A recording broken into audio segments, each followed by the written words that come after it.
This is Neha Malik. I'll be teaching you English TGT PGT batch.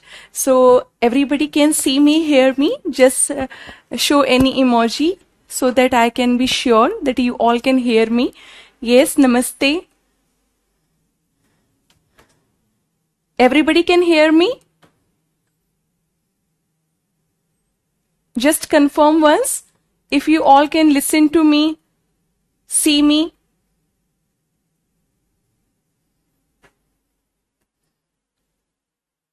Yes. Hridesh, namaste. Guddu, namaste. Sakshi, namaste. Good afternoon. Okay. Okay, so I'm audible, visible, right? Shall we start? Just show thumbs up sign so that I can start. Yes, class is running, Ragini. Okay, great. Thank you, Utkarsh, for confirming. Okay. Nancy, Kavita, Utkarsh, Lalita, hello everyone. Okay, so as you all know, I also know that you all are teaching aspirants. So basically you will appear for teaching exams, right? And everybody here is interested in English TGT or English PGT. Now, as I want to reconfirm this thing, this batch will be absolutely live. So if you want to inform any other friends of yours, आप अपने और दोस्तों को भी बताना चाहते हो कि ऐसे ऐसे इंग्लिश टीजीटी और इंग्लिश पीजीटी का बैच करियर विल ऐप पे शुरू हुआ है, तो आप बिल्कुल बता सकते हैं अगर आपको क्लास अच्छी लगती है तो आज क्लास में अच्छे से बने रहिएगा, ध्यान से समझिएगा, सुनिएगा, कोई भी प्रॉब्लम हो तो आप पूछ सकते हैं। देखिए, बहुत अच्छी अपॉर्चुनिटी है उन बच्चों के लिए, एक तो जिन बच्चों ने फॉर्म भरे हैं ईएमआरएस के, ठीक है।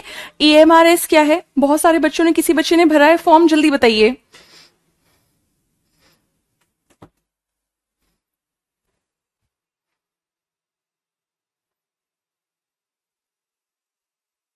किसी बच्चे ने ईएमआरएस भरा है?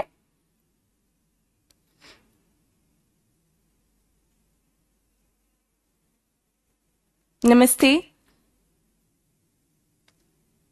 ओके, देखिए ईएमआरएस क्या है? Eklavya model residential school.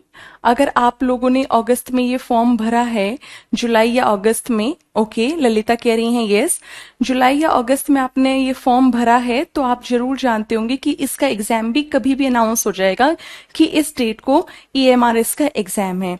EMRS में भी पीआरटी, टीजीटी, पीजीटी सबकी वैकेंसी निकली हुई है। उसके बाद आता है जो बहुत ही लाइमलाइट में है, DSSB। ऐसा कोई एस्पायरेंट नहीं होगा कि जो टीचर बनना चाहता है स्कूल में और वो DSSB का फॉर्म ना भरना चाहे या उसमें सिलेक्ट ना होना चाहे, ठीक है। तो ये भी बहुत अच्छा फॉर्म है, अगर आपने ये फिल किया है, इसकी तैयारी कर रहे हैं। और किन बच्चों के लिए और किन एस्पायरेंट्स के लिए ये बैच बहुत इंपॉर्टेंट हो सकता है? वो बच्चे जो आगे आने वाले टीचिंग एग्जाम्स में अपीयर होंगे, ठीक है, चाहे वो केवीएस हो, कोई दूसरा एग्जाम हो, किसी भी एग्जाम में जो टीचिंग के एग्जाम होंगे, अगर आप उनमें अपीयर होने वाले हैं या नेक्स्ट DSSB की तैयारी कर रहे हैं, नेक्स्ट ईएमआरएस की तैयारी कर रहे हैं, किसी स्टेट लेवल के टीचिंग एग्जाम की तैयारी कर रहे हैं, तो उन सभी बच्चों के लिए ये बैच बहुत ही कारगर साबित होगा। चलिए आगे चलते हैं।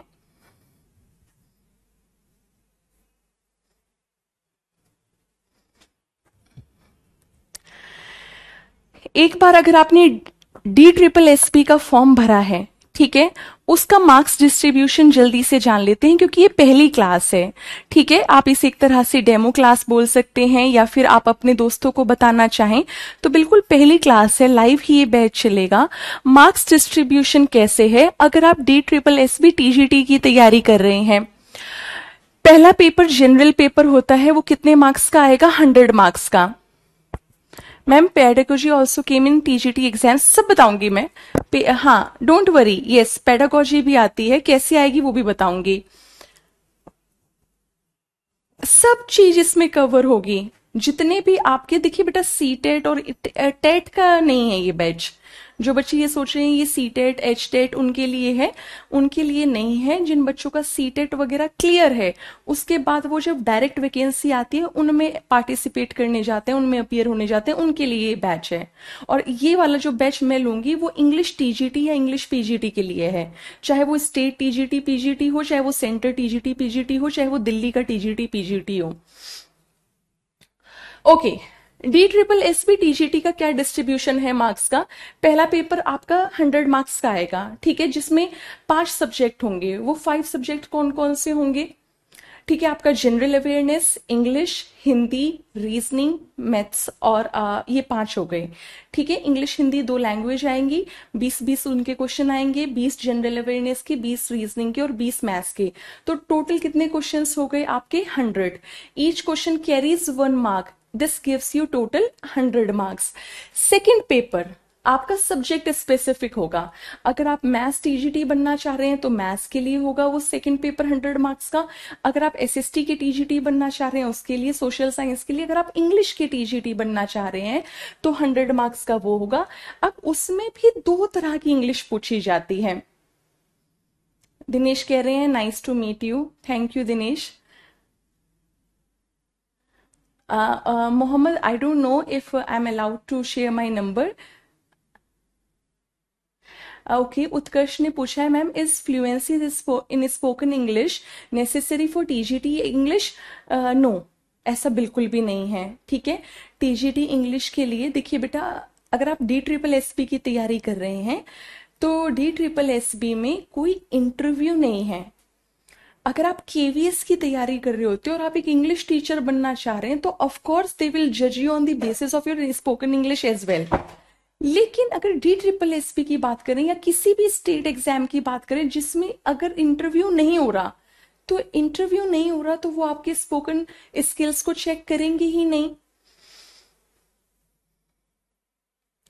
यस, रागिनी कह रही है मैम लिटरेचर और लैंग्वेज दोनों कवर किए जाएंगे। बिल्कुल रागिनी, और दोनों ही आपके एस्पेक्ट्स हैं, चाहे वो लिटरेचर हो चाहे वो आपका जनरल पेपर हो इंग्लिश का जिसमें आपकी कॉम्पिटिटिव इंग्लिश आती है। ठीक है, वो दोनों ही मेरे द्वारा कवर किए जाएंगे।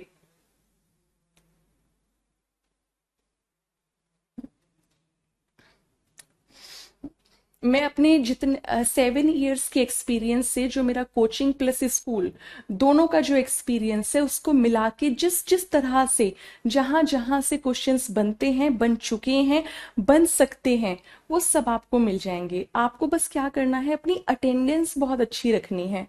ठीक है, अटेंडेंस और वो जो टेलीग्राम वगैरह हम बता देंगे कहाँ पे सब पीडीएफ कंटेंट शेयर होगा। अच्छे से पढ़िए, आपका कोई और दूसरा काम होना नहीं चाहिए। ठीक है, आप बस क्लास में एक्टिव रहिए, डाउट्स पूछिए, जितने डाउट्स पूछ सकते हैं बिल्कुल दे सकते हैं हृदेश। ओके, तो जनरल इंग्लिश जो है, जनरल इंग्लिश में आपकी बेसिकली कॉम्पिटेटिव इंग्लिश आएगी, जिसमें अगर आप और एग्जाम्स की तैयारी भी करते हैं जैसे एसएससी वगैरह, एसएससी में सीएचएसएल, सीजीएल, सीपीओ, स्टेनो, तो वो जो जनरल इंग्लिश होती है वही डी ट्रिपल एस बी के इंग्लिश स्पेसिफिक में थोड़ा सा पोर्शन उसका आता है। ठीक है, जो आपका दूसरा पेपर होगा इंग्लिश स्पेसिफिक का, उसमें खाली लिटरेचर लिटरेचर नहीं आएगी, उसमें आपकी जनरल इंग्लिश भी आएगी, active, passive, narration, conjunction, preposition, tenses, ये सब। ओके, और बाकी क्वेश्चंस किसके होंगे? आपके लिटरेचर के। और लिटरेचर भी तब जो ग्रेजुएशन तक की है। ठीक है, अगर आपने बीए इंग्लिश ऑनर्स किया है तो बीए इंग्लिश ऑनर्स की पूरा लिटरेचर आपको आना चाहिए अगर आप टीजीटी बनना चाहते हैं। लेकिन अगर आप पीजीटी की प्रिपरेशन कर रहे हैं तो पीजीटी की प्रिपरेशन के लिए पहला पेपर तो वही है, ठीक है, जनरल पेपर, चाहे वो कोई पीजीटी मैथ्स हो, पीजीटी केमिस्ट्री हो, पीजीटी फिजिक्स हो, पहला पेपर सबके लिए सेम होगा। ठीक है, सेकंड पेपर यहाँ पे थोड़ा सा बदलाव है। टीजीटी में सेकंड पेपर 100 मार्क्स का है, लेकिन पीजीटी में सेकंड पेपर 200 मार्क्स का है। डी ट्रिपल एसपी की बात कर रही हूँ। कुछ बच्चे ये भी सोच रहे होंगे क्या मैम ये सिर्फ डी ट्रिपल एस बी पे फोकस्ड है, मतलब अगर हम केवीएस एस्पायरेंट हैं या अगर हम किसी और टीचिंग एग्जाम को देने जाने वाले हैं तो क्या हमें ये लाभदायक नहीं होगा? ऐसा बिल्कुल भी नहीं है। आप लोगों को भी ये 100%, इवन 200% ये लाभदायक होगा, बेनिफिशियल होगा। क्यों? क्योंकि सिर्फ मार्क्स हैं। कहने का मतलब अगर हम एकलव्य मॉडल रेजिडेंशियल स्कूल की बात करें, ईएमआरएस की, वहां जैसे टीजीटी का पेपर 150 या 130 नंबर का होगा, ठीक है, तो मार्क्स में डिफरेंस आएगा। कोई 200 नंबर का, कोई 150 नंबर का, कोई 70, कोई 130, लेकिन पैटर्न, क्वेश्चंस पूछने का तरीका सब वो आपका वही है जो हम इस बैच में कवर करेंगे। नहीं, मैथ्स में नहीं पढ़ाऊंगी अंशुल, मैथ्स में पढ़ाऊंगी तो तुम लोग फेल हो जाने हो, ठीक है। मैं इंग्लिश ही पढ़ाऊंगी।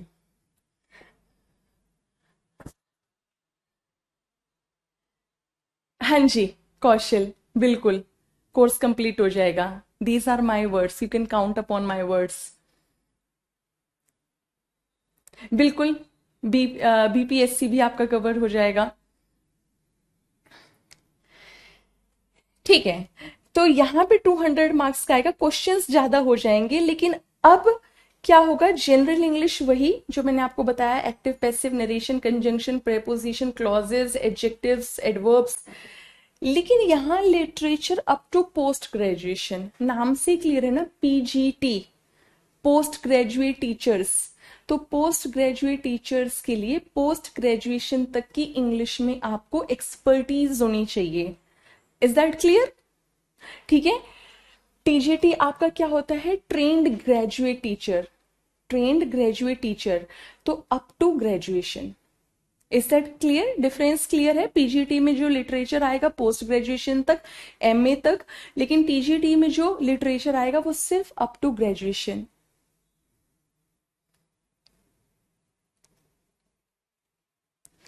आशीष पूछ रहे हैं मैम सिलेबस भी बता दो, सिलेबस भी बताते हैं। पेशेंस रखो, भाग रहे हो तुम तो यार।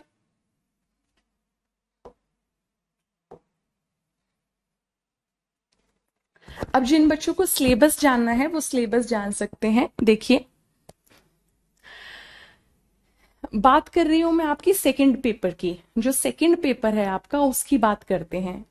पेपर वन तो आपको पता ही है, reasoning 20 marks, maths 20 marks, normal reasoning, normal आपका quantitative aptitude, normal general awareness, normal English Hindi language. Paper one तो आप कर लोगे। अब पेपर टू की बात करते हैं, उसका सिलेबस क्या है। मैम पेपर टू में इंग्लिश में क्या कहाँ से पूछ सकते हैं।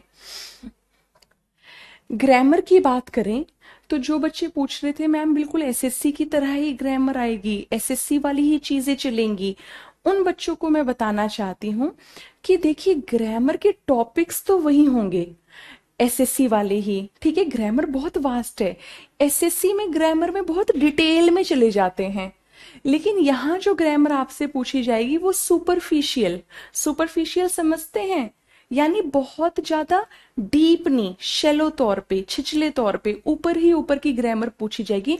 और क्वेश्चन का लेवल भी बहुत ज्यादा टफ नहीं होगा। सब्जेक्ट वर्ब एग्रीमेंट के बेसिक बेसिक से क्वेश्चंस, ठीक है। टेंसेज, ये कौन सा टेंस है, ये प्रोग्रेसिव टेंस है, ठीक है, या फिर ये आपका परफेक्ट टेंस है, या ये इंडेफिनिट टेंस है, इस तरह के। यहां तक कोई डाउट किसी को?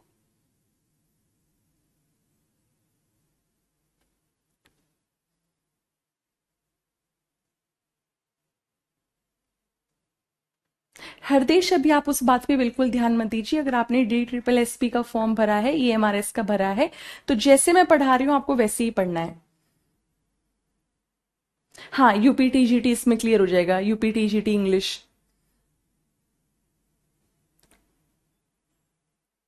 हाँ, शैलो का मतलब ऊपर ऊपर लेवल पे। अगर आपको याद हो, अगर आपने केवीएस का पेपर अभी हाल फिलहाल में दिया हो, तो एक क्वेश्चन था इस तरह से, जैसे she is having, she is having breakfast,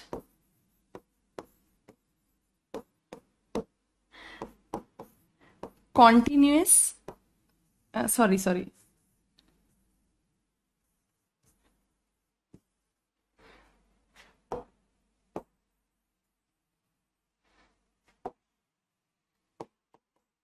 perfect continuous, second perfect, third indefinite, fourth progressive.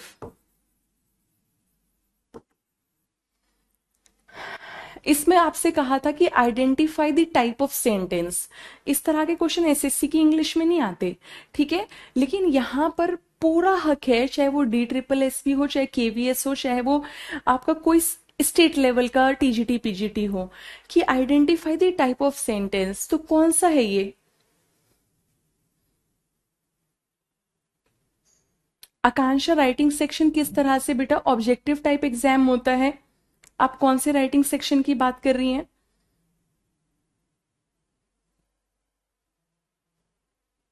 Okay Nafees, thank you for showing that faith in मी।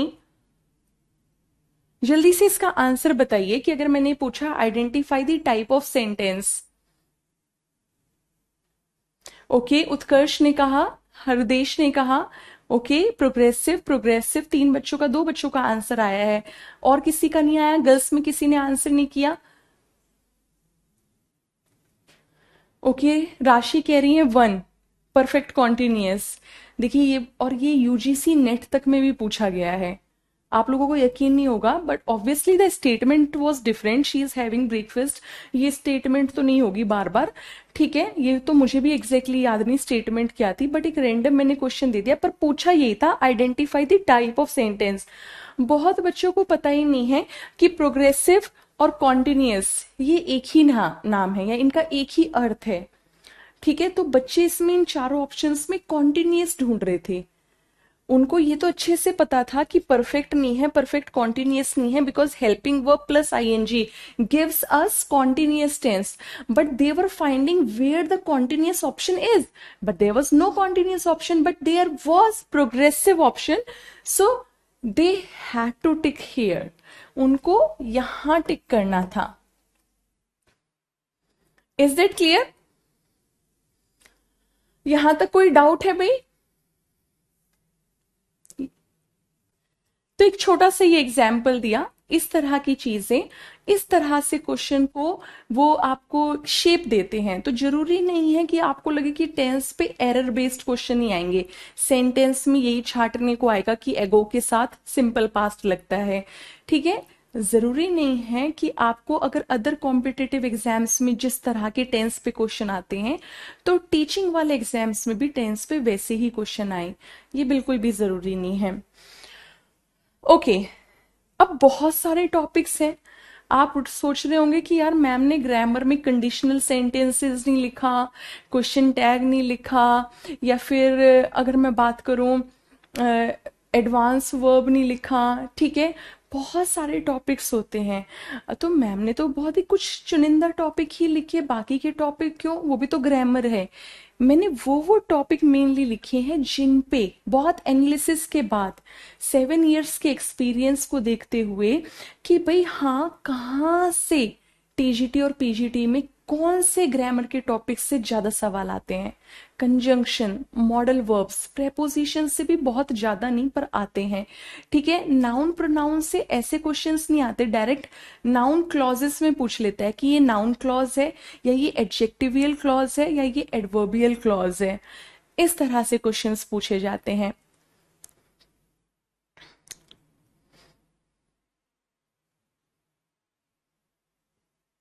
पढ़ने में ज्यादा कोई प्रॉब्लम तो नहीं होगी, बिल्कुल भी नहीं होगी ऋषिकांत, ठीक है।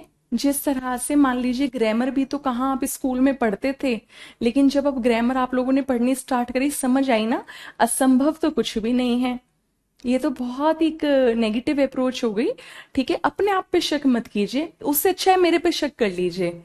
अपने आप पे शक करना तो पाप है। आप मेरे पे शक कर लीजिए कि मैम आप पढ़ा पाओगे, ऐसे पूछो। लेकिन ये पूछना कि मैम क्या मैं पढ़ पाऊंगा, इज अ सेल्फ डाउट, और सेल्फ डाउट बिल्कुल नहीं होना चाहिए। जहां सेल्फ डाउट आ गया वहीं आप अपने लक्ष्य से एक कदम और पीछे हो जाते हैं। हाँ, यस रागिनी, दो पेपर होंगे। दो पेपर का मतलब ये नहीं कि गैप पे, लाइक उसका डिवीजन होगा। Paper one 100 marks, paper two 100 marks, लेकिन ऐसा नहीं पेपर वन और पेपर टू के बीच में आपको कहेंगे जाओ 1 घंटा कहीं घूमाओ, ऐसा नहीं है। समझ आया भाई?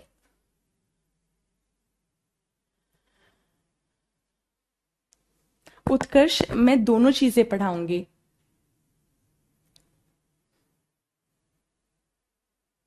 हाँ, दौलत कह रहे हैं हाय, okay hello.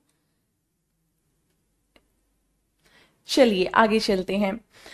Okay, types of sentence पे भी कैसे क्वेश्चन आते हैं वो मैं आपको भी बताऊंगी। हल्का सा मैं आपको कुछ डेमो क्वेश्चंस दूंगी जिनसे आप एनालाइज कर पाएंगे, यार हाँ जब मैंने वो पेपर दिया था तो उसमें ये क्वेश्चन था और मैं कर नहीं पाया। तो इसलिए आप थोड़ा बने रहिए। Okay, now comprehension. देखिए कॉम्प्रीहेंशन का मतलब होता है अंडरस्टैंडिंग। अगर आप डालें गूगल पे मीनिंग ऑफ कॉम्प्रीहेंशन तो आपको जवाब मिलेगा अंडरस्टैंडिंग, समझ। रीडिंग कॉम्प्रीहेंशन, पढ़ने की समझ। अगर किसी बच्चे का रीडिंग कॉम्प्रीहेंशन अच्छा है तो उसको पढ़ने की समझ अच्छी है, वो या तो न्यूज़पेपर्स बहुत पढ़ता होगा या फिर कोई नॉवेल्स पढ़ता होगा, शॉर्ट स्टोरीज पढ़ता होगा। तो कॉम्प्रीहेंशन मतलब समझ। अब रीडिंग कॉम्प्रीहेंशन में क्या क्या आ गया, आपके अनसीन पैसेजेस आ गए, पैसेज पढ़ के जवाब देना, ओके। और क्या आ गया, सेंटेंस रीअरेंजमेंट, रीऑर्डरिंग, जिसको आप लोग PQRS बोल देते हो।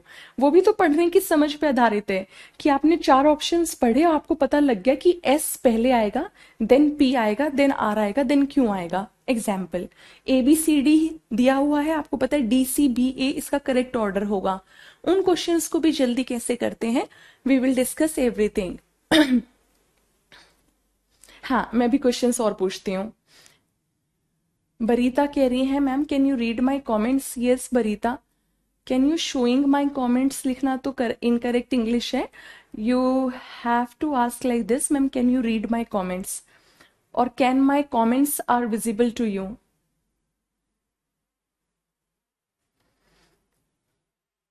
पैरा जंबल, तरुण जंबल जे,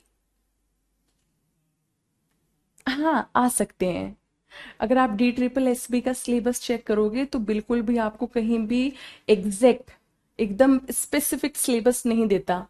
DSSS वो अपने सिलेबस को कभी उजागर, कभी रिवील नहीं करता। तो we have to be prepared for everything. बहुत ज्यादा नहीं आएंगे, अगर आएंगे तो एक दो, और वो भी जनरल वाले पेपर में, लिटरेचर में नहीं। बिल्कुल करवाई जाएगी दीपा। मैंने बताया तो, जब मैंने बोला कि हर स्टेट लेवल का, जितने स्टेट लेवल होते हैं, जितने आपका सेंटर हो गया, ठीक है। हाँ, KVS ने अपना पैटर्न पिछली बार बदला था। KVS ने बुक वाले ही क्वेश्चंस, जो 11th 12th की बुक है उनमें से ही PGT इंग्लिश का पेपर बनाया था, जो 11th 12th की बुक है। तो KVS अपना सिलेबस चेंज करने का पूरा हक रखता है, वो 2 महीने पहले भी सिलेबस चेंज कर देता है। लेकिन बाकी जो जितने भी एग्जाम्स हैं वो सब एक ही पैटर्न पे चलते हैं।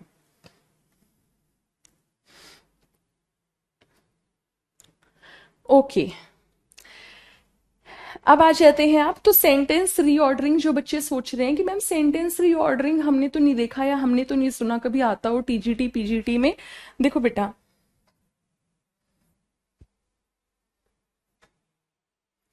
ये जो आपका ये वाला जनरल पेपर है, ये जो जनरल पेपर है जिसमें मैंने 20 into 5 लिखा है, 5 subjects, GA, reasoning, quant, English, Hindi. तो वो जो इंग्लिश 20 नंबर की आती है वो भी मैं आपको इसी बैच में कवर कराऊंगी। Is that clear to you? ये चीज समझ आई? तो मान लीजिए वो जो 20 क्वेश्चंस हुए उनमें से 2 क्वेश्चन पैराजम्बल के आ गए तो ठीक है। तो इसलिए आपको बहुत ध्यान से समझना होगा, वो 20 जनरल इंग्लिश, और ये दूसरा पेपर 200 नंबर +20, तो 220 PGT में मैं आपको कवर करवाऊंगी। और यहाँ पे 100 +20 120, इस तरह से हम सिलेबस लेके चलेंगे, क्योंकि जब मैं इंग्लिश पढ़ाऊंगी तो मेरा ये फर्ज बनता है कि इंग्लिश बोले तो इंग्लिश में सब कुछ।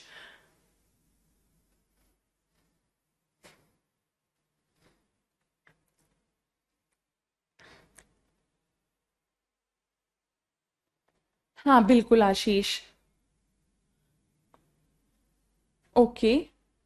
मैम ये हरियाणा टीजीटी इंग्लिश वालों के लिए भी है 100% पारुल। पायल। बिल्कुल पायल, ये हरियाणा टीजीटी के लिए भी है। वो कैब की प्रॉब्लम नहीं होगी, टेंशन मत लीजिए आप।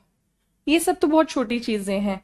जो चीजें भाई बहुत ज्यादा ट्रिकी जिन्हें आप कह सकते हो वो लिटरेचर पार्ट है। ठीक है, आपको ये पता होना चाहिए कि मैम अगर ग्रामर आ रही है तो ग्रामर में कम समय में क्वेश्चंस को सॉल्व कैसे करें, ऐसे क्वेश्चंस पूछिए।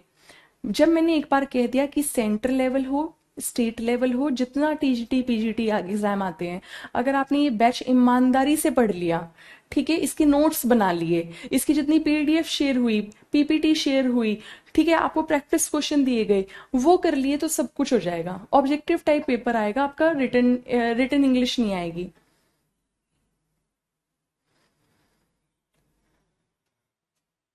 सब इसी में ही कवर होगा बेटा।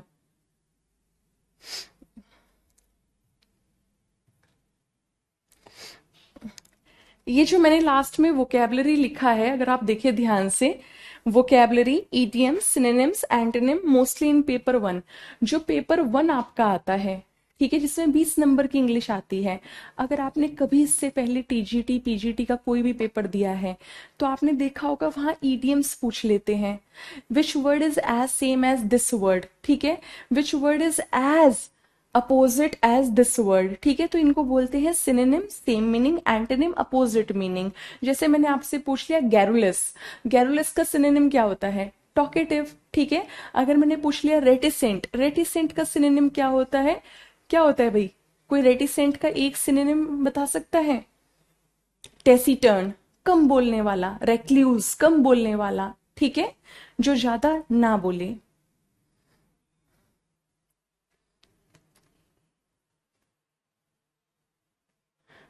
ओके ओके ओके सुमित, देखिए आज पहली क्लास है। अगर आप किसी भी पेपर की तैयारी करते हो, एक एमटीएस से लेके यूपीएससी तक के पेपर में ये सलाह दी जाती है कि पहले सिलेबस, मार्क्स डिस्ट्रीब्यूशन और तैयारी और क्या क्या पढ़ना है ये जान लो, उसके बाद हम थोड़ा स्पीड अप कर सकते हैं।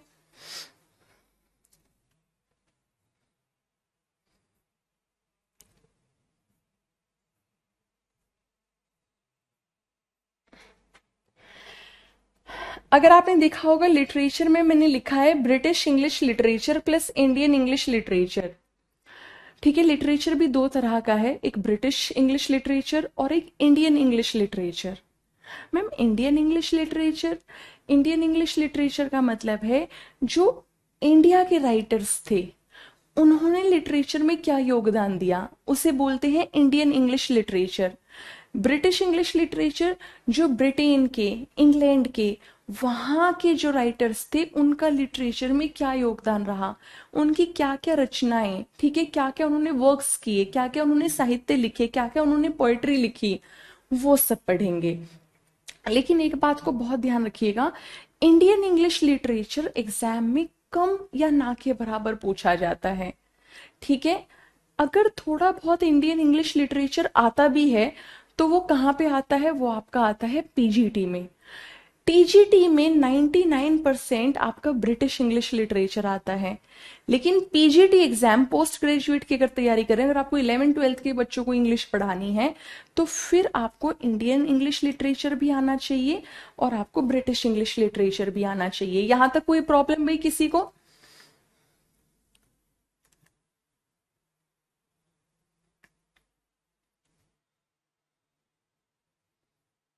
हाँ। नहीं नैन्सी, नहीं कोई राइटिंग सेक्शन नहीं आएगा।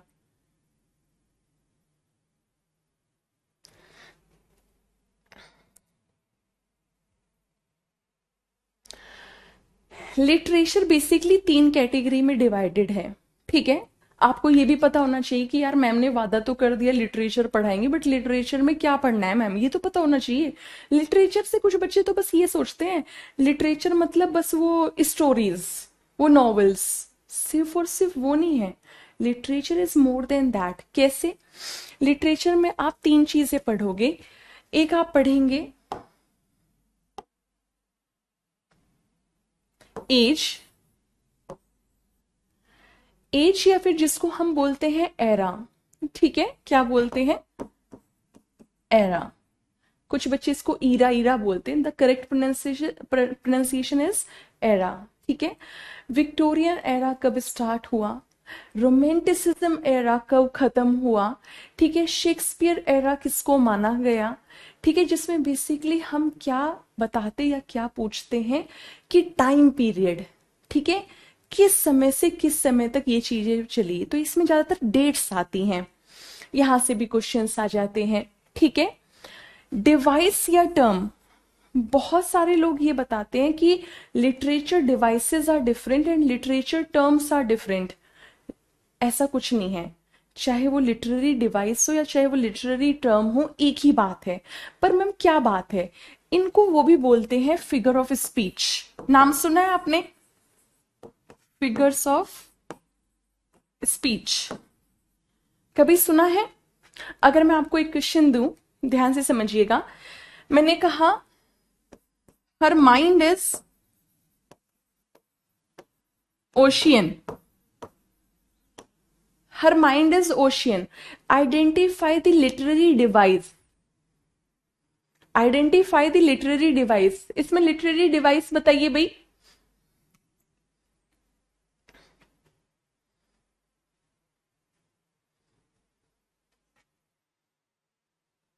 DSSB में कोई इंटरव्यू नहीं है अमित, KVS में इंटरव्यू होता है।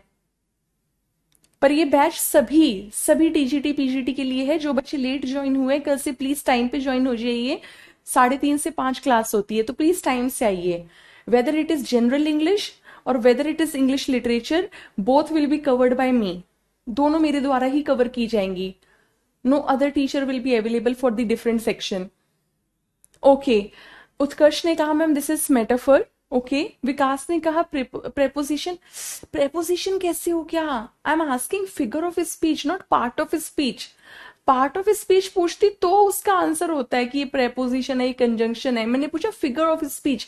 डिवाइसेस, लिटरेरी डिवाइसेस वो होते हैं जिनको आप हिंदी में अलंकार बोलते हो, जो वाक्य की खूबसूरती को बढ़ाते हैं, एनहेंस करते हैं, ब्यूटिफाई करते हैं। ओके।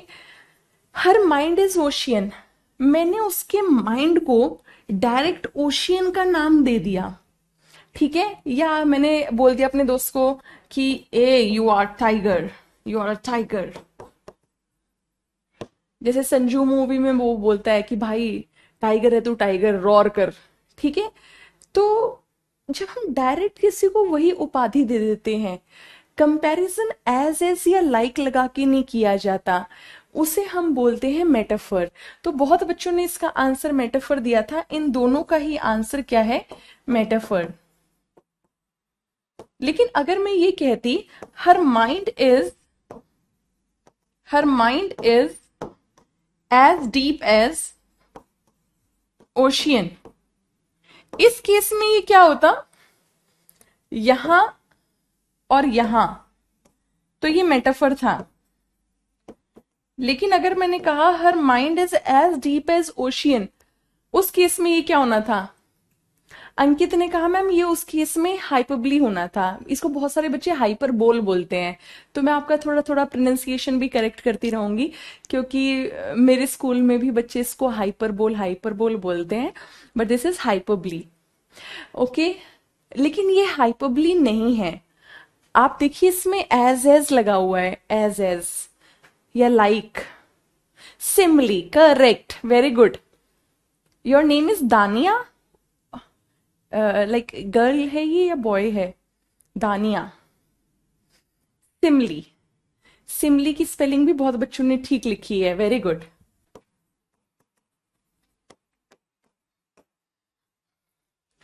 ओके, हाइपरबली होता है जिसे हम हिंदी में बोलते हैं अतिशोक्ति अलंकार। ठीक है, जैसे हम कभी बोल देते हैं, ओ ही ऑलमोस्ट किल्ड मी, उसने तो मुझे मार ही दिया था।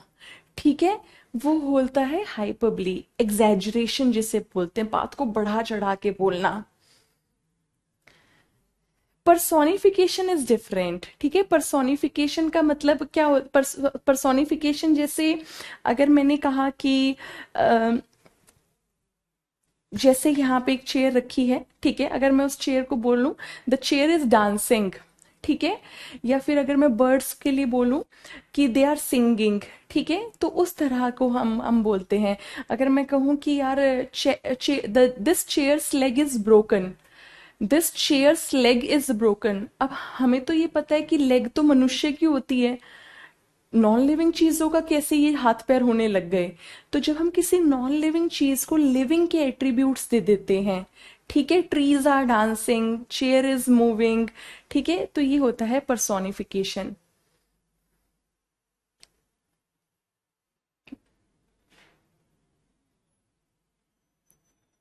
ओके, तो तनिष, अगर आप वो जो अगर आप टीजीटी सोशल साइंस की तैयारी कर रहे हैं, तो वो जो 20 मार्क्स की इंग्लिश आएगी आपके पेपर 1 में, आप उसके लिए इंग्लिश की क्लास में आ सकते हैं, राइट? ओके, तो चलिए, ये मैं हम तो बहुत सारे लिटरेरी डिवाइसेस होते हैं, ठीक है, किसी ने ऑक्सीमोरन सुना है? ऑक्सीमोरन, ऑक्सीमोरन क्या होता है?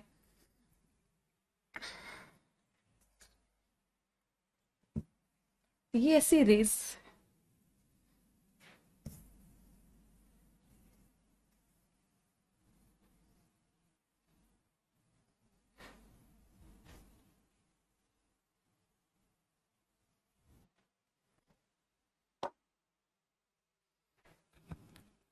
बताइए भाई, ऑक्सीमोरन क्या होता है?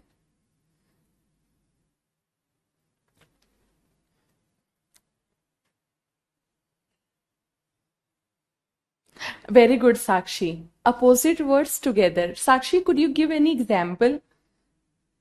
कोई एग्जाम्पल दो।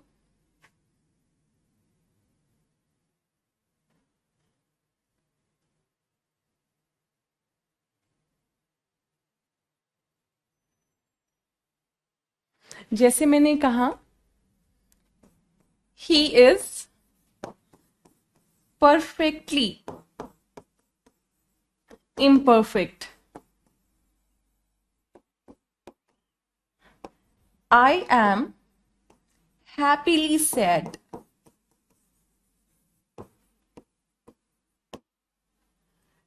he is, मतलब वो इम्परफेक्ट तो है, लेकिन इम्परफेक्ट भी बड़े परफेक्ट तरीके से है, उसमें कमियां तो हैं, पर वो कमियां भी बड़े बखूबी तरीके से उसमें कमियां हैं।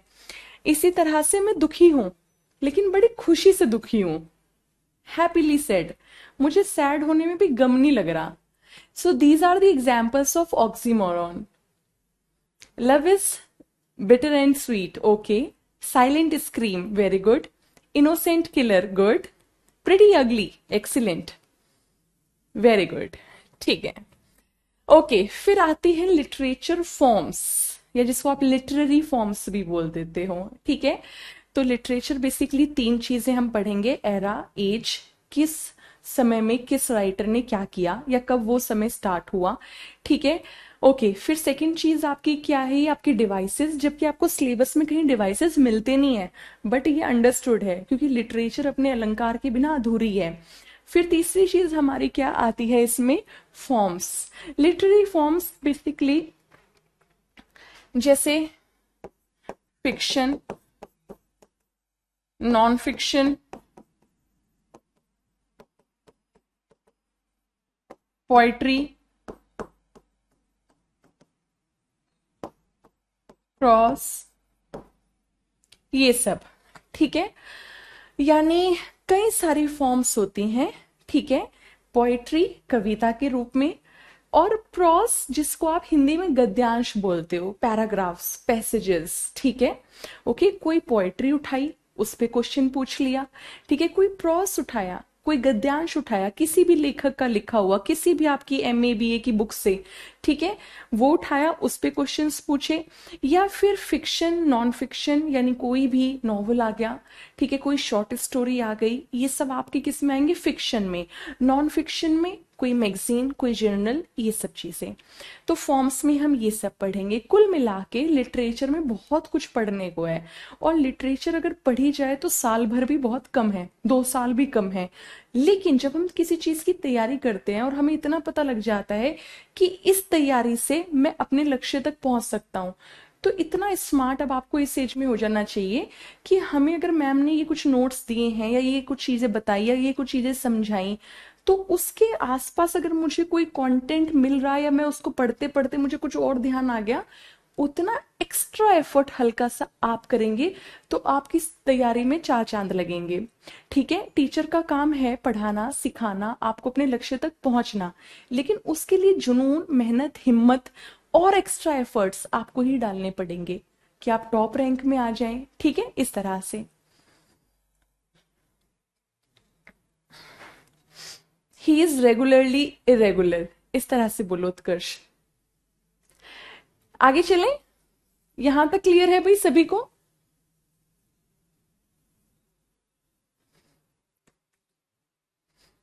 आगे चलें।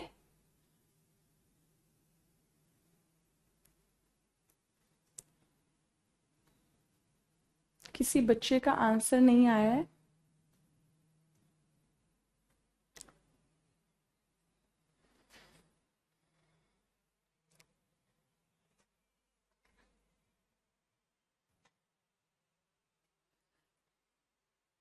Shall we move forward? Just confirm once. Okay. दानिया कह रही हैं yes ma'am, let's move forward. हाँ, ऑनामेटोपिया, ऑनामेटोपिया की स्पेलिंग गलत लिखी है रत्नम, ठीक है, बट हाँ ऑनामेटोपिया साउंड, जैसे थर्ड, क्रीक, ठीक है, ये सब क्या है, आपके साउंड, साउंड के नेम को बोलते हैं। एक बच्चे ने, मैम बट कोई कंफ्यूजन, कमेंट चला गया, मैं पढ़ नहीं पाई। चलिए, तो एक छोटी सी चीज जो हो सकता है हम अभी 15 मिनट्स में कवर कर लें। यस, तो वो हो सकता नहीं है, हो जाएगा, बस आप लोगों को, क्योंकि मुझे इतना पता चल गया है कमेंट्स पढ़ के कि बहुत बच्चों को बहुत कुछ ऑलरेडी पता है। That's a good thing for me, मेरे लिए अच्छा है। ठीक है, क्योंकि जब जोश वाले बच्चे मिलते हैं जो रिस्पॉन्स देते हैं, तो फिर टीचर को समझ आ जाता है कि क्लास में बच्चे एक्टिव हैं। ओके,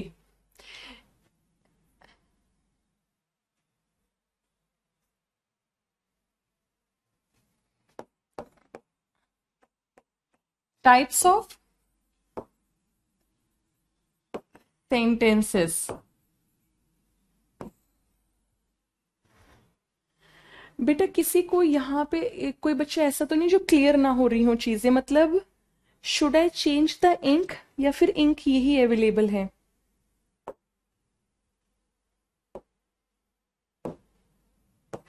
ये ठीक है।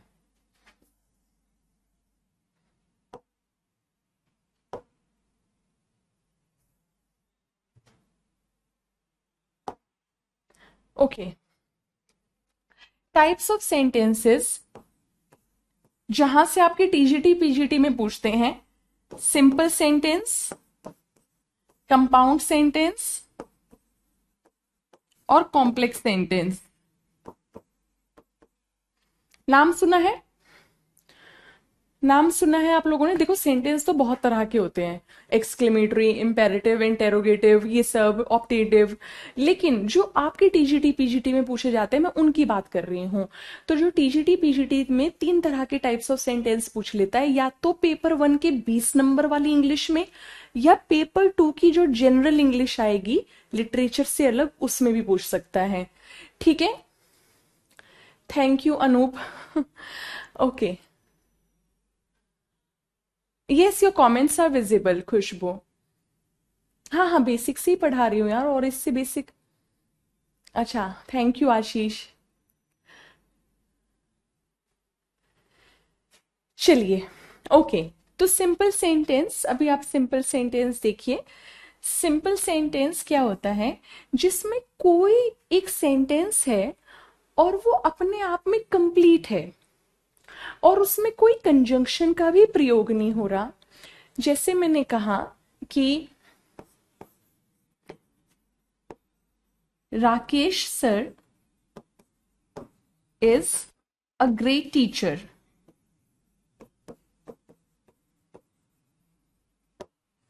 Rakesh sir is a great teacher, कोई कंजंक्शन यूज नहीं है और सेंटेंस अपने आप में अकेले खड़े होने का दम रख रहा है, यानी मीनिंग दे रहा है, आधा अधूरा सेंटेंस नहीं है। और सेंटेंस में कोई कंजंक्शन, कोई जोड़ने वाला वर्ड भी नहीं है। इस तरह के सेंटेंस को बोलते हैं सिंपल सेंटेंस। ओके, जैसे मैंने कहा Deepika Padukone is a beautiful actress, या फिर हमने कहा Virat Kohli is my favourite cricketer. ठीक है, M S, we all love M S Dhoni, इस तरह से। ठीक है, तो ये होते हैं सारे सिंपल सेंटेंस। ये तो आप बच्चों को समझ आ जाता है। दिक्कत होती है यहाँ पे कंपाउंड और कॉम्प्लेक्स। बहुत ही इजी है। 6th क्लास के बच्चे को जब मैं इस तरह, खैर उनको तो बड़ा कलर्स वगैरह से भी पढ़ाती हूँ जब कभी, तो वो तो उसमें भी बहुत एंजॉय करते हैं। ठीक है, तो कंपाउंड और कॉम्प्लेक्स में बेसिक अंतर ये है, अगर आप लोगों को फैन बॉयज ये टर्म अगर आपने कभी सुनी है, कितने बच्चों ने फैन बॉयज सुना है कि ये इंग्लिश में कुछ इस तरह से कुछ याद करवाते हैं?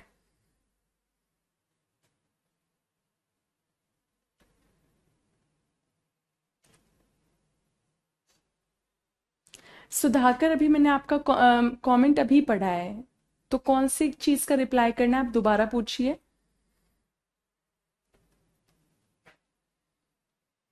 वॉइस तो मेरी क्लियर है आई थिंक। देखिए, फैन बॉयज ये हमने एक निमोनिक दिया हुआ है। निमोनिक आप समझते हैं? कोई ऐसी टर्म बना दी जिससे हमें कोई वर्ड याद रहे। ठीक है, जैसे मंडेन, मंडेन का मतलब होता है बोरिंग, डल, और मैंने उसको निमोनिक दे दिया। यार मैं इस शब्द को याद कैसे रखूं, याद कैसे रखूं? मंडे से। संडे तो यार सब लोग मस्ती करते हैं, फिर मंडे आता है, ऑफिस जाना पड़ता है, मंडे इज बोरिंग। तो Sunday entertaining, Monday is boring, mundane के लिए निमोनिक बना दिया मंडे। ठीक है, मंडेन के लिए। तो निमोनिक होता है कोई वो शब्द जो हमें किसी दूसरी चीज को याद रखने में सहायता देगा, मददगार साबित होगा। तो फैन बॉयज एक निमोनिक है कोऑर्डिनेटिंग कंजंक्शन का, कोऑर्डिनेटिंग कंजंक्शन का। कोऑर्डिनेटिंग कंजंक्शन के लिए निमोनिक, क्योंकि कोऑर्डिनेटिंग कंजंक्शन यही सब हैं। इनके अलावा सारे सबऑर्डिनेटिंग कंजंक्शन है। मैम कोऑर्डिनेटिंग और सबऑर्डिनेटिंग हमें तो पता नहीं, बताओ, आपने भी कंजंक्शन पढ़ाया नहीं और टॉपिक शुरू हो गया। उसके लिए कंजंक्शन पढ़ने की जरूरत नहीं है कि कंजंक्शन नहीं पढ़ेंगे तो ये फैन बॉयज समझ नहीं आएगा। ध्यान से समझिए, कोऑर्डिनेटिंग कंजंक्शन ये सब हैं। ठीक है, एफ से क्या है? फोर। ए से क्या है? एंड। ठीक है, एन से क्या है? नॉर। बी से क्या है? बट। ओ से क्या है? और। ठीक है, वाई से क्या है? येट। और एस से क्या है? सो। ये सब कहलाते हैं कोऑर्डिनेटिंग कंजंक्शन। ये सब कहलाते हैं कोऑर्डिनेटिंग कंजंक्शन। दो तरीके हैं कंपाउंड सेंटेंस को समझने के। पहले वाला अभी बता रही हूं, उसके बाद मैं दूसरा तरीका भी बताऊंगी जो आपको अच्छा लगे। तो अगर कोऑर्डिनेटिंग कंजंक्शन से कोई भी सेंटेंस बन रहा है या सेंटेंस में कोऑर्डिनेटिंग कंजंक्शन आ रहा है तो वो कंपाउंड सेंटेंस है। ज्यादा सोचना ही नहीं, बात यहीं खत्म। कोऑर्डिनेटिंग, आकांक्षा, कोऑर्डिनेटिव नहीं, कोऑर्डिनेटिंग। हाँ सुधाकर, जो आपकी 20 मार्क्स की इंग्लिश आएगी टीजीटी मैथ्स में पेपर 1 में, उसके लिए आप यहाँ पे इंग्लिश की क्लास में आ सकते हैं। पूरा बैच यूजफुल है, पूरा बैच। लेकिन अगर कोई खास तौर से तो इंग्लिश के लिए देखना है तो आप इस तरह से, ठीक है। अब जैसे मैंने कहा, she loves chocolate, she loves chocolate,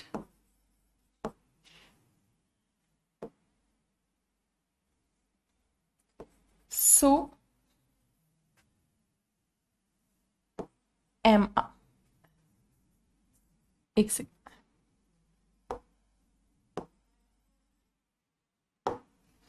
so do I,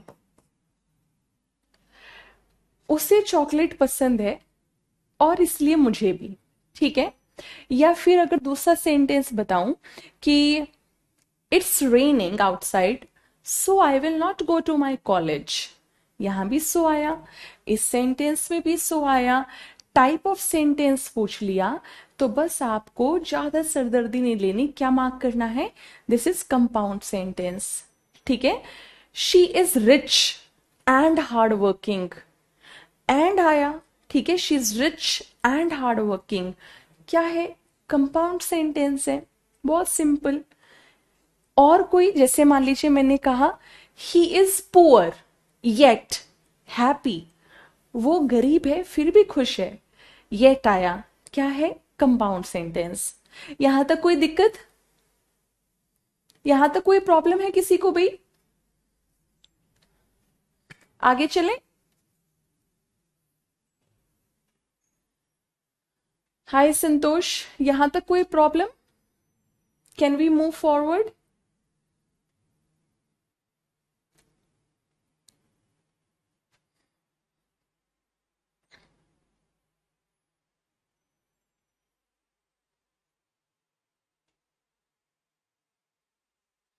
okay, आगे चलते हैं।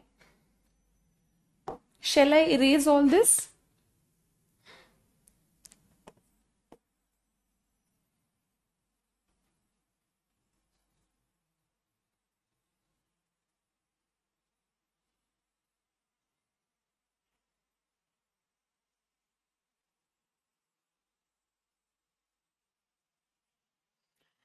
अब आ जाते हैं कॉम्प्लेक्स पे, ठीक है।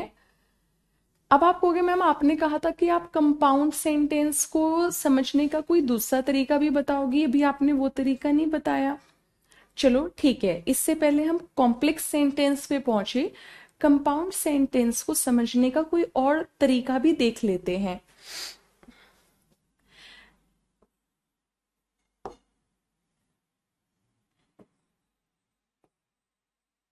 She is happy but she can't attend your party. She is happy but she can't attend your party. अगर कोई दो सेंटेंसेस, अगर हम उनका कंजंक्शन हटा भी दें, वो अपने आप में खड़े होने का दम रखें, वो दोनों सेंटेंसेस का अगर कंजंक्शन हटा भी दें, वो फिर भी अकेले खड़े होने की और अकेले एक मीनिंग देने की ताकत रखें, ठीक है। तो शी इज हैप्पी, एक sentence which can give us proper meaning, yes it can give us proper meaning. If we ignore this conjunction, she can't attend your party, this also gives us a proper meaning. Both the sentences have that responsibility or have that ability to stand by themselves. अपने आप में वो sentence का proper meaning देने का क्षमता रख रहे हैं, ठीक है। तो ये भी क्या हुआ, कंपाउंड सेंटेंस। इतनी बात समझ आई। अब आप लोगों को एक क्वेश्चन मेरे से पूछना चाहिए था, ठीक है क्या,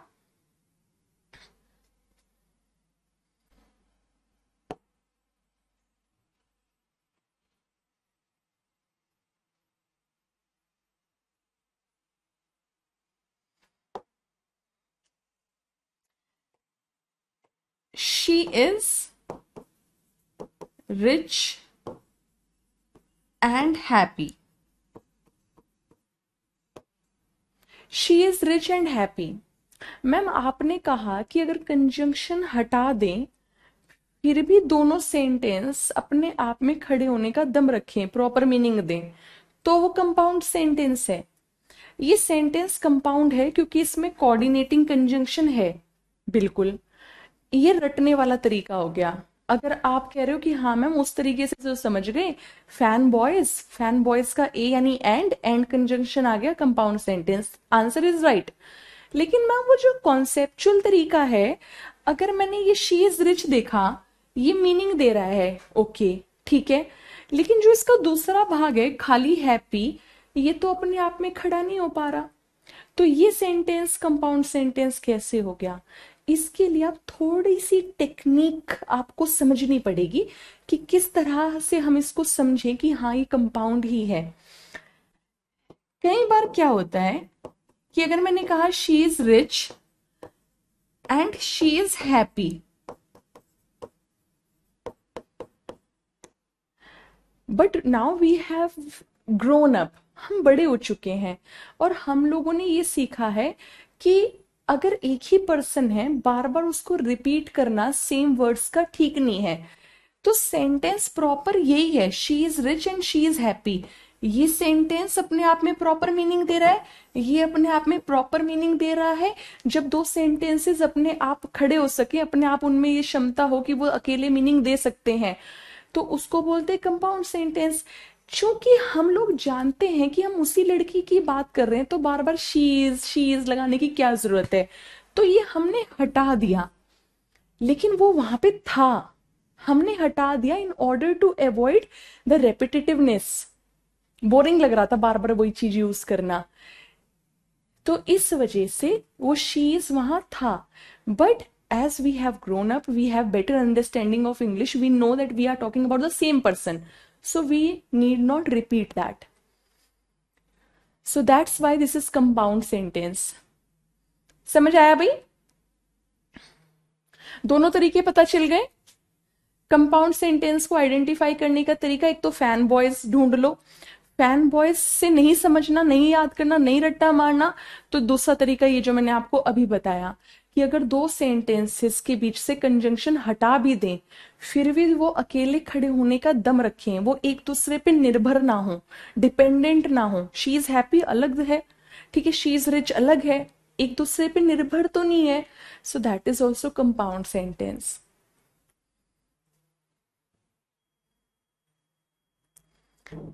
एक बार जल्दी से बता दीजिए, एवरीथिंग इज क्लियर, जो शो दी थम्स अप साइन।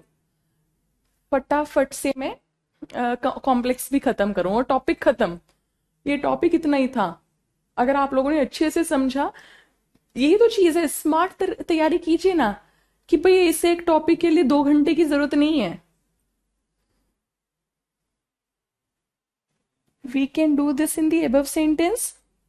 नहीं बेटा, किस, अच्छा ये, हाँ, she loves chocolate, so I also love chocolate, लेकिन लिखने का तरीका मैंने बदल दिया क्योंकि हम लोग जब इंग्लिश को जानते हैं तो वेरिएशंस में लिख सकते हैं ना, वो वाली बात। हाँ बहुत अच्छा, आकांक्षा ने पूछा या जिसने भी पूछा कि मैम उस वाले सेंटेंस को भी हम किसी इसी तरह से कर सकते थे, बिल्कुल कर सकते थे। हाँ, Sumit, she is happy but can't attend your party, ठीक है, गुड, चलो।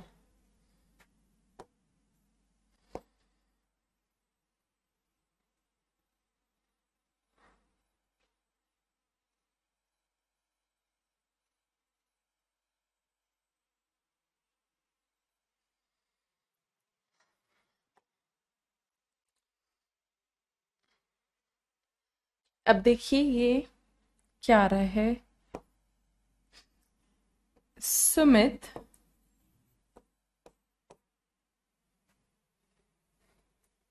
या इस तरह से लिखती हूं,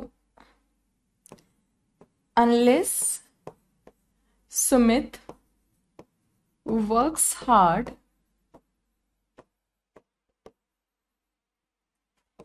he will not succeed. Unless Sumit works hard he will not succeed. अब इस सेंटेंस को फिर से दो तरीके, रट्टा मारने वाला क्या तरीका है, अगर आपको वो अच्छा लग रहा है, कि कंजंक्शन तो है अनलेस, अनलेस भी कंजंक्शन है। और कोई बच्चा प्लीज मेरे को वो वाली फिलॉसफी मत बताना, मैम कंजंक्शन तो बीच में ही होते हैं। तो अगर आप इंग्लिश के इस लेवल पे हो तो प्लीज अपने आप को इम्प्रूव कीजिए। कंजंक्शन बीच में ही हो ये कोई जरूरी नहीं होता, ठीक है? तो इस कॉन्सेप्ट से उभरिए। अच्छा, कंजंक्शन तो है अनलेस, ठीक है। फैन बॉयज वाला कंजंक्शन है फॉर, और, एंड, नॉर, बट, येट, सो, वो भी नहीं है। तो इसका मतलब कंजंक्शन है और फैन बॉयज वाला नहीं है, तो कॉम्प्लेक्स सेंटेंस है।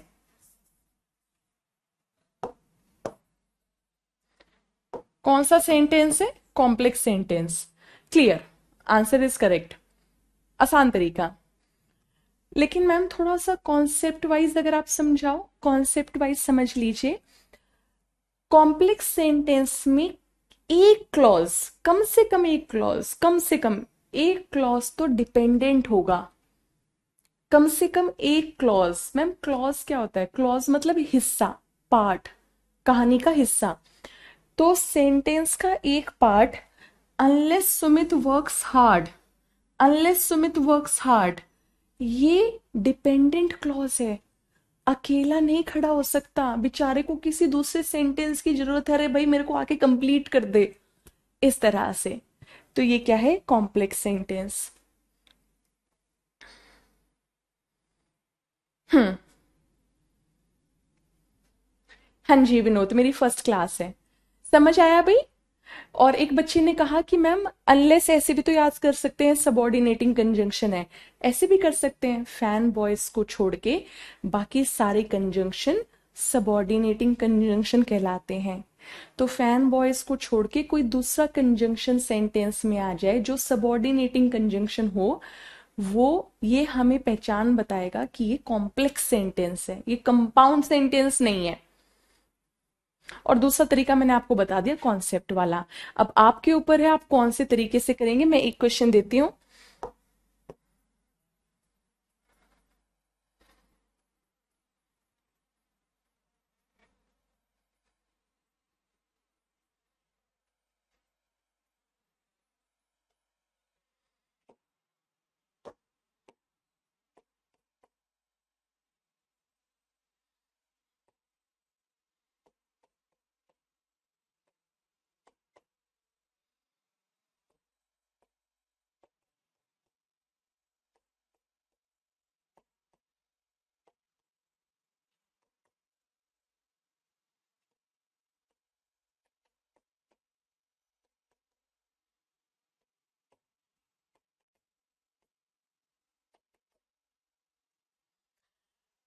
ऑल दो बहुत ही प्यारा क्वेश्चन है, ठीक है?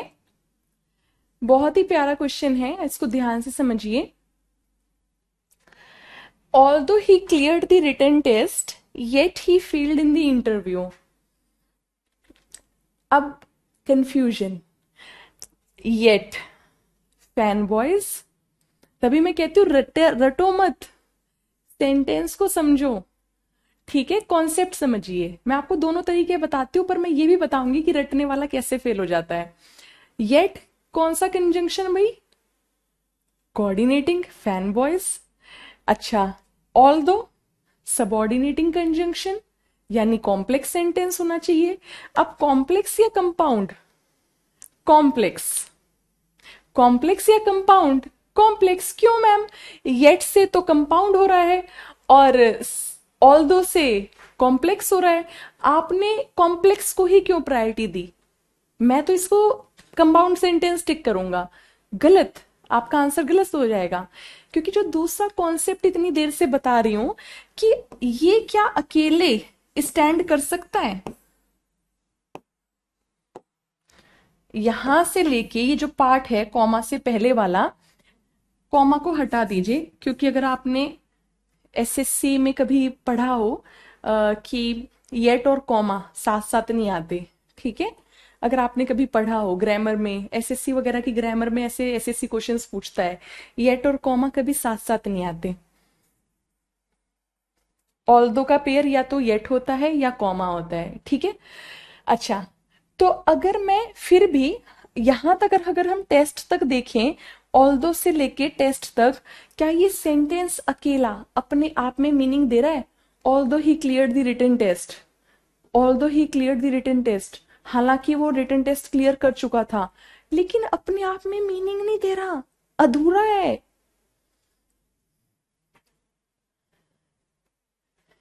ठीक है, इस वजह से ये कॉम्प्लेक्स है।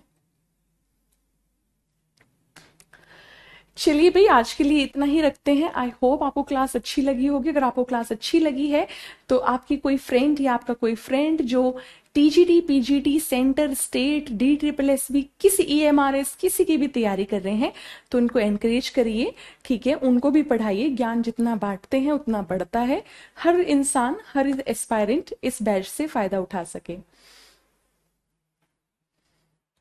चलिए, okay, so let's disconnect the video now.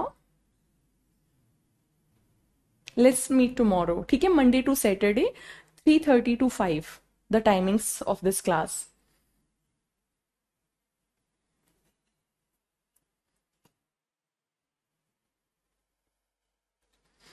किसी को और कुछ तो नहीं पूछना है? Okay, thank you then, bye bye, take care.